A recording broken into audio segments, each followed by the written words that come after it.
Just after midnight, the first grainy frame flickered on screen. A lone street lamp cast a jaundiced glow over the cracked asphalt of Dorchester Lane. A figure emerged from the shadows, hunched shoulders, a restless gait, one hand clutching something small and wrapped, something that shimmered faintly under the lamp's sickly light. The camera shook slightly, then steadied as the figure walked directly into the pool of light. And then the unthinkable happened. A second figure erupted from the darkness. A glint, a flash, a muffled cry. A body crumpled, but the camera kept rolling. The alleged attacker froze, studied the fallen form, and then walked away. No panic, no rush, just a slow, deliberate retreat into darkness. The recorder stayed on, capturing the empty street, the scattered shadows, and then nothing. The wrenching mystery you're about to hear was captured in full-on video, yet it's haunted by a single detail that defies reality. This is the case we know only as cameras recorded everything, but one detail makes no sense. The night belonged to a victim. The dawn belonged to unanswered questions. Our story begins with 32-year-old Emily Saunders. A nurse, a daughter, a friend. She was admired for her warm smile and tireless compassion, often working late shifts at the community hospital. Emily lived alone in a modest townhouse in the small town of Harrowsfield, a place where everyone knew everyone else's name. Her neighbors described her as quiet yet friendly, always waving as she left for work. The night of April 12, 2019, was unremarkable. The weather was mild. The air smelled of recent spring rain. A few old community-run surveillance cameras were mounted on the street, meant to deter petty theft. That's why what happened next still sends chills down the spine of everyone who saw the footage. Emily left the hospital at 11:48 p.m. Her walk home was a straight, 15-minute route. A convenience store camera caught her passing by at 11:57 p.m. She paused briefly, but the street was empty. No one approached her. At 12:04 a.m., she turned onto Dorchester Lane. That's when the street camera near lamppost number 7 began recording. The frame showed her walking leisurely, hands in her coat pockets.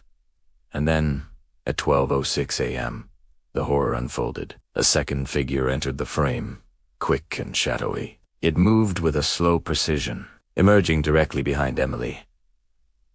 The footage caught a flash, a brief glimmer of metal and a muffled cry that seemed torn from another world. Emily collapsed. The assailant stood over her, motionless, for nearly 15 seconds. Then, shockingly, instead of fleeing, the attacker simply turned and walked away, fading back into the darkness. The camera remained fixed on the empty street. It was on until 3 full minutes later that a neighbor ran out of their house and called 911.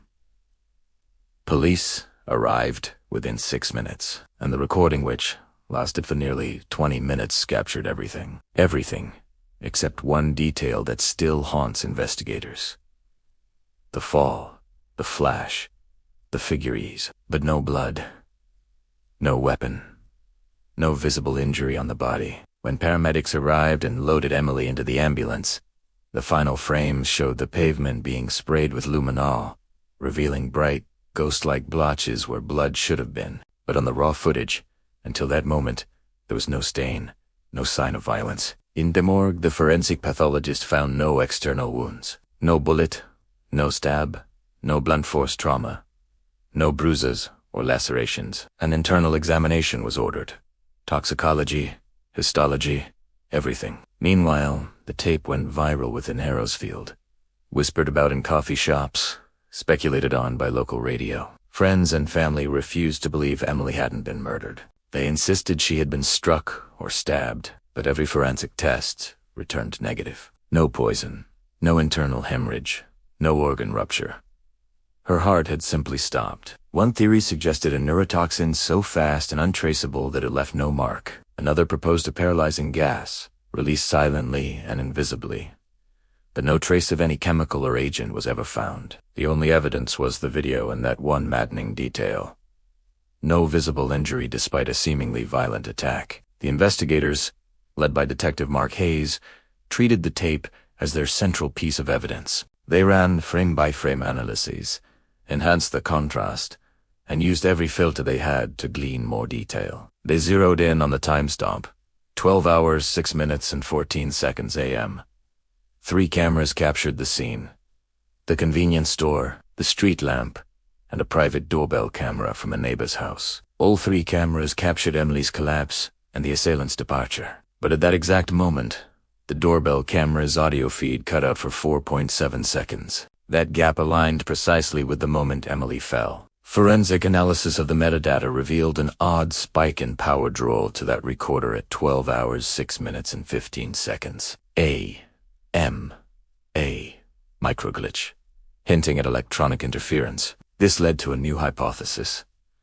Some kind of directed energy weapon. A beam so fast and silent it could disable a human being instantly, leaving no mark, no trace, no conventional wound, while the cameras rolled on, unaware. Whispers of microwaves and experimental stun bursts filled the station. Meanwhile, local CCTV from 2 other streets showed a black sedan leaving Dorchester Lane at approximately 12:07 a.m. The car had no license plates and tinted windows. It slowed under a lamppost, then accelerated out of frame. That sedan was never found. No records, no traffic camera hits. Nothing. Police canvassed the neighborhood, but no one had heard anything except that one faint, muffled cry. Emily's phone records were clean. Her GPS data ended at 11:59 p.m., just before she reached Dorchester Lane. After that, her phone pinged intermittently until 12:15 a.m., then went silent. In the weeks that followed, rumors of secret experiments and intelligence agencies spread like wildfire. The national media descended on Harrowsfield, demanding answers. The coroner's report remained inconclusive. Cause of death, undetermined. That verdict outraged the community, but the local coroner refused to rule it a homicide. The family, distraught, demanded another autopsy, but the hospital records had vanished. The security camera footage from the hospital was gone. Eris said during a routine purge. The convenience store was demolished in a storm a month later. The street camera, removed for maintenance and then lost in transit. And the doorbell camera, the homeowner moved away abruptly. The physical trace of the event vanished completely, leaving only the grainy public copy of the street lamp footage circulating online. No charges were ever filed. No weapon. No forensic evidence. No traces. Officially, Emily's death was listed as a sudden cardiac arrest, unexplained. The hashtag justice for Emily trended briefly, but eventually, life in Harrowsfield resumed. Years passed. Detective Mark Hayes retired in 2023, haunted by the unsolved case. Before leaving, he sealed the remaining evidence in a private locker with a note. Open if technology advances. Recently, a rumor surfaced that a former employee of a defense contractor claimed knowledge of a classified project discontinued for ethical concerns. He said his team had tested the weapon near Harrisfield, but was ordered to destroy all records. He provided no documents, only vague descriptions. Attempts to verify his identity failed. His name changed.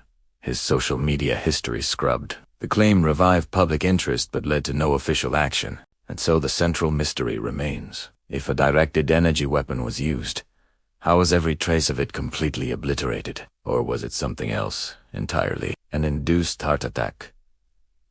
Via remote neuromanipulation? Or just a tragic, unbelievable coincidence? The footage says otherwise, but the lack of forensic evidence demands silence. And the biggest question lingers louder than any whispered theory. Who controlled that black sedan? Who ordered the strike at exactly 12:06 a.m.? And why target a nurse walking home from a routine shift? Today, the video still circulates, a grainy testament to a crime we may never understand. The anomaly remains. A bloodless collapse, a vanished weapon, an untraceable assailant, and a victim who died at the exact moment the camera recorded everything. As the years pass and technology advances, the question becomes more urgent. If you had the power to reanalyze the footage, could you finally reveal the face behind the darkness? Or would the darkness swallow you too? What do you believe happened to Emily Saunders? Let me know your theories in the comments below. Thanks for watching, and don't forget to subscribe for more dark truths hidden behind grainy frames and silent streets.